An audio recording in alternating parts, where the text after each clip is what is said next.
Me, Mr. Todd Walters, Platinum coach with Craig Proctor Real Estate Coaching for a lot of years now. And it's been a lot of fun there with Mr. Craig. So I'll throw my picture up there from high school. You can see me. Hello. I don't know when the picture was taken, but I was probably a little younger than I am now. So I promised you that I would get you a video on tracking and reporting. Okay, so let's bring that up here and let's drill down into really what it is that I want you guys to do ahead of the upcoming mega conference. So as you know, coming up June 23rd, 24th, and 25th is our mega conference. Okay, super profitable sales team mega conference. And on the Platinum webinar the other day, I went through exactly what you're seeing on your screen in brief detail and said, bring along these numbers to the conference. We're going to work on them.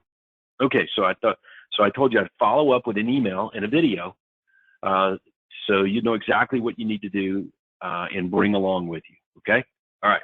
So if you don't know what I'm talking about, well, I'm talking specifically about the mega conference coming up June 23rd, 24th, and 25th in sunny Orlando, Florida. Are you coming? I hope so. As a matter of fact, if it's okay with you, I'll just throw up on the screen the promo for that. So here we go. Right here is Craig Proctor Platinum Super Profitable Sales Team Mega Conference. Okay, this agenda is 3 days long. There's over 20 sessions, and there's over 12 millionaire agent presenters, including our special guest, Craig and I's friend, the Chief Inspiration Officer at my real estate office, by the way, Dr. Dwight Ike Reichert. We also got a fundraising event for a very special young lady, Erica. You can see her right there. You can go to www.ourphightер.com to read more about that. I'm going to be giving myself away.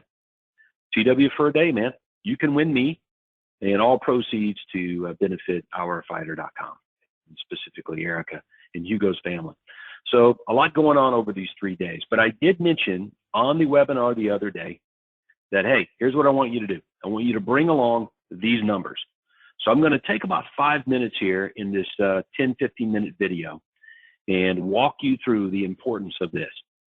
All right, there's not a single seven-figure income agent in our program that doesn't know their numbers really well. Okay, so it kind of is part and parcel. Here's kind of what I mean. When you begin to delegate business to others, you bring people on your team, you turn around and delegate business to them, you're going to give them probably half the income.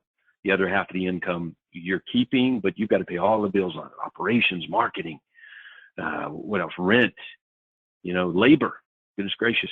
So you're left with 20% or so of the gross income as a net profit if you do things well, right? So that means these numbers matter. So here's what you should be tracking with your spreadsheets contact management system that you're using, okay? So I'm going to walk you through these. First thing here, number of leads by source code. Number of leads by source code. What is a source code? A source code is a pick list, and it's your pick list of what you're investing money in. So if you're spending money on marketing, it's going to make the pick list source code. So your ads on Google, okay, that's a source, but not just Google. Google's not the source. The ad on Google is a source. So let's say it would be the distress sale ad on Google. That would be the source. Facebook, let's say the city's Alpharetta. The Alpharetta hot list ad on Facebook would be the source. If you're running an ad on Facebook lead ad pages, it wouldn't be Facebook as a source. It would be the ad on Facebook. So everybody get that? All right, because the same ad can be run in multiple places.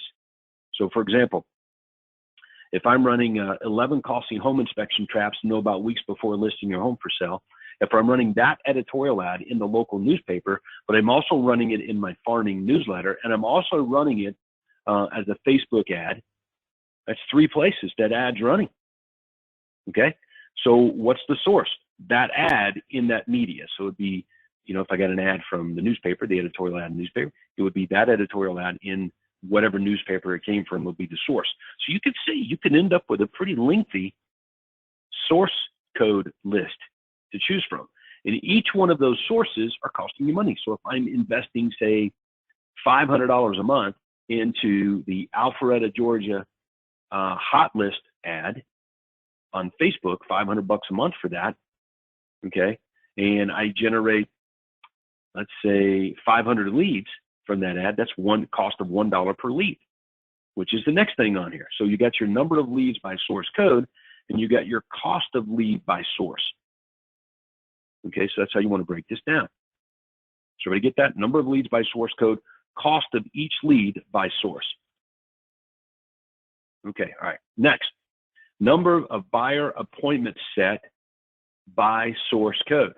So how many buyer appointments did we set from that ad that's running on Facebook? How many buyer appointments did we set from that ad that's running in the real estate magazine? How many of buyer appointments did we set by signs? Okay, sign calls. All right, and then who set the appointments? Me, the ISA, or the ISAs? Which ISA? Which OSA set the appointment?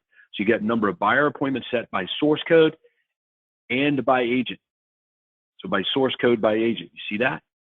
Now, if you're the only agent, it's pretty easy. Okay, number of seller appointments set by source code and by agent. So I got ISA here, but it may very well be by OSA as well.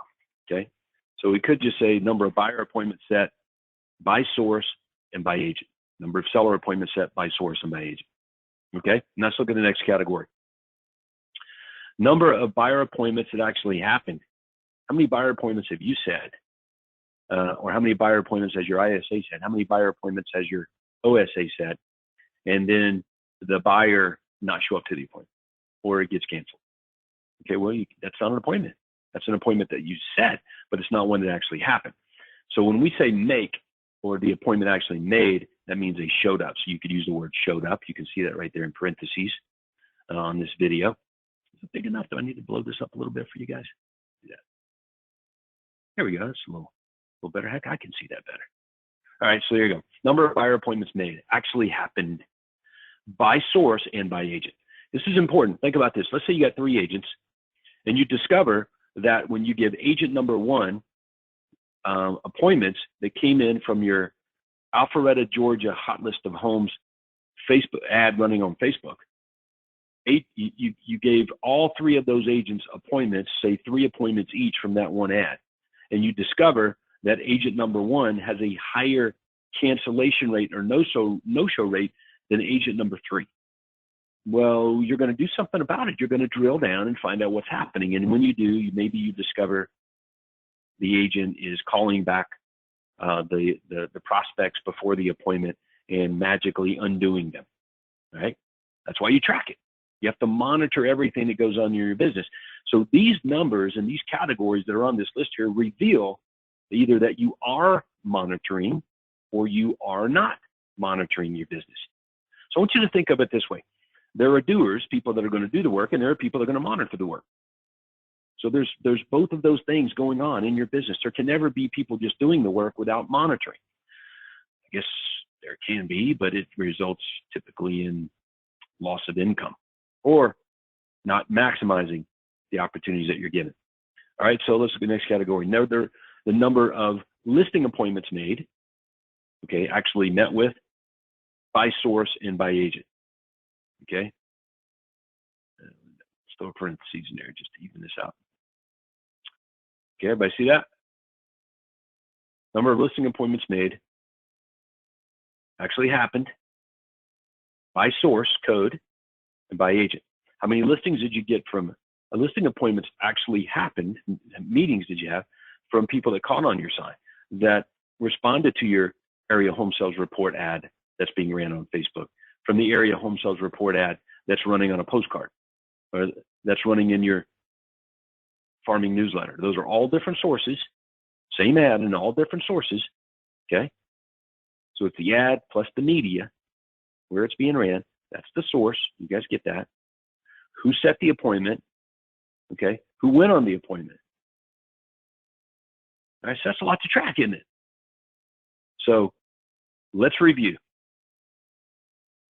Number of leads by source, cost of lead by source, number of buyer appointments actually set by source and by agent, number of seller appointments set by source by agent, number of buyer appointments that actually happened, by source, by agent, and number of listing appointments that actually happened by source and by agent.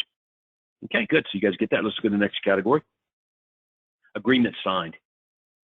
Wouldn't you like to know how many agreements are being signed by source? You may discover that you're getting very, very inexpensive leads from your Google pay-per-click marketing being managed by Sync. Okay, your cost per lead is $3 a lead, and you think that's awesome.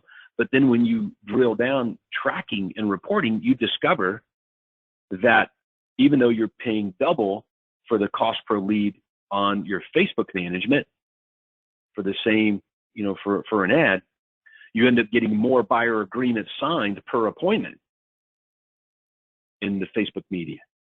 Wouldn't you like to know that? Then you'll know where to put more resources in, what to do more of, what to do less of. All right. So number of buyers signed, number of buyer agreements signed by source, by agent. Now remember, this by agent piece may very well have two agents, the ISA and the OSA. Okay. So you might be the ISA, and your buyer's agent may be the OSA. So I could, below S at the end, number buyers signed by source and by agents, since you may have two agents involved in that, getting that agreement signed. You making sense now? Love it. Okay. You may discover that when your ISA gives an appointment to agent number 1, they get a better outcome than when they give the appointment to agent number 3. My guess is you will. Not all salespeople are equal. All right, so we got number of buyers signed by source and by agents, number of listing agreements signed by source and by agents. Okay, that's good stuff, right? All right, let's look at the thing that you guys probably do track, and that's your closings. Okay, but what's the sources of the closings? Okay, so we want to track our closings for buyers and our closings for sellers separately, two different things. Number of buyers closed by source and by agents, and number of sellers closed by source and by agents. And again, there may be two agents involved in the transaction, one ISA, one OSA. If you refer to your inside sales guys as agents, they may not be licensed, but they're still an agent in the grand scheme of things, working to get this transaction monetized. All right, let's look at the next category. Days in market and days on market. So we got two different things. Buyers are in the market, sellers are on the market. So number of buyers, okay, that did close, and how long it took. So buyers sign an agreement, and from the time they signed an agreement to when that thing closed, when everybody got their money, sellers got their money, you got paid, buyers got the house. How long was that period of time? Wouldn't you like to know that the buyers that you generate from your sign calls, okay, are in the market for 37 days, hypothetically, compared to your buyers that you sign an agreement with from Google, they're in the market for, 123 days. Would that be valuable information for you? Of course it would. So as your business grows and you become more of the rainmaker, this information becomes extremely relevant. That's why I want you to track it and bring this information along to you. So it's going to require some homework for you. And you bring it along with you to the Orlando Mega Conference, all right? So buyers in market, days in market, how long they were looking after they signed an agreement with you to getting the property, the place that they call home, by source and by agents. And of course, the same thing with sellers, days on market. So when you guys list a house, where did the listing come from? What source? Right, we talked about that right up here. Okay, who are the agents involved in the transaction? Okay, you guys get that? And how long did it take for that dadgum listing to close, man? Days on market.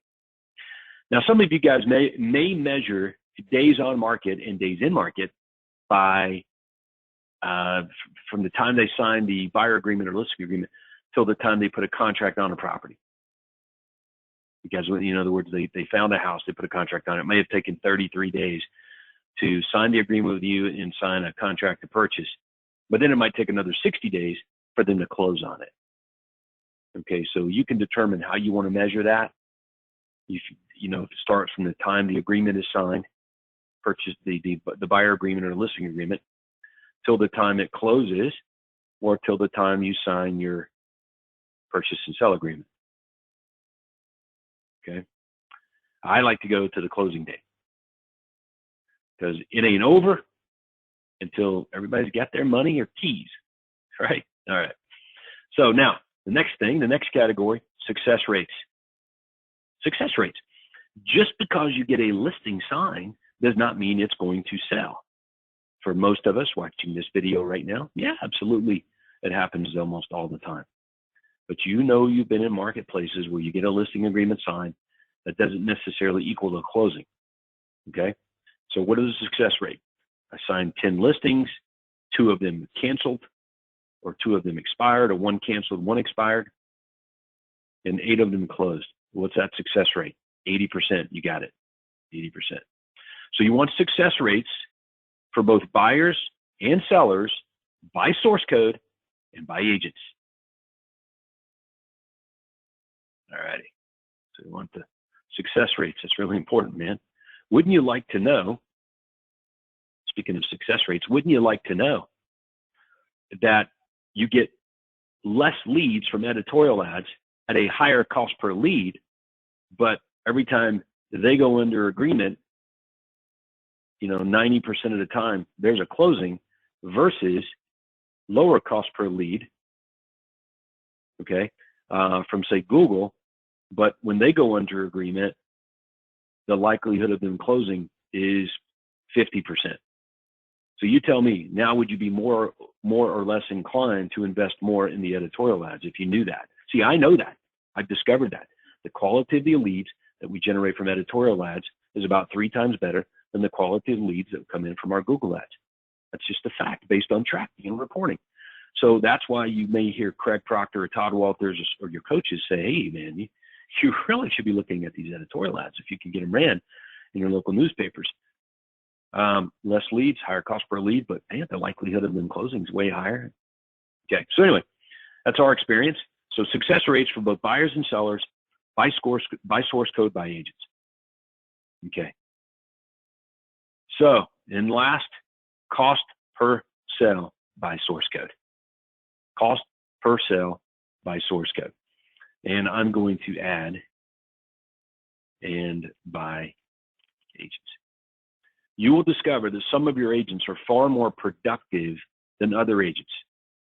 So many of you are treating all of your agents the same that you join your team. They're all on the same pay plan, for example. Oh yeah, everybody's on the same pay plan here.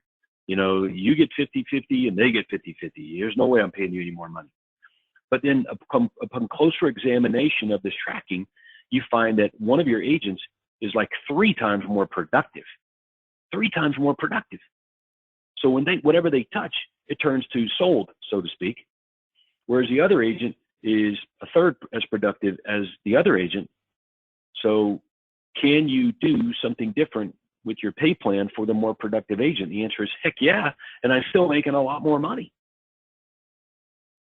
Okay, so wouldn't that be valuable information? Yes. So you need to know your cost per sale by source and by agent. So it's like this. How much money did you spend on radio? How much money are you making from radio? Okay, and who's making you the money from the radio commercials? Right, so if radio is the source, you spend $10,000 a month on radio, hypothetically. You make $50,000 a month. That's a 20% marketing spend. Okay, you got one agent that closes 50%. The other agent closes 80%. You got to make sure you give those radio commercials to the guy doing 80%, man, because the other guy, you're losing money on it. It's 40% marketing spend. All right, so you guys get that. You get the picture of this. All right, good. So that's what I want to do. So here's the directive. The directive is pull this report from the coaching site. So I'm going to take you there. It's the Platinum Operations Management Library. Platinum Operations. So this is an ops, the operational side of your business. Okay, that's where this form is. And you'll see it right there tracking and reporting categories. Okay. There it is right there. So bring that information along with you. Download this and go to tracking. So between now and the conference, I think you can probably get this information together. Okay. There you go, man. Hopefully this is helpful to you. Looking forward to seeing you at Mega Conference. All right. Until then, go serve big. Thank you.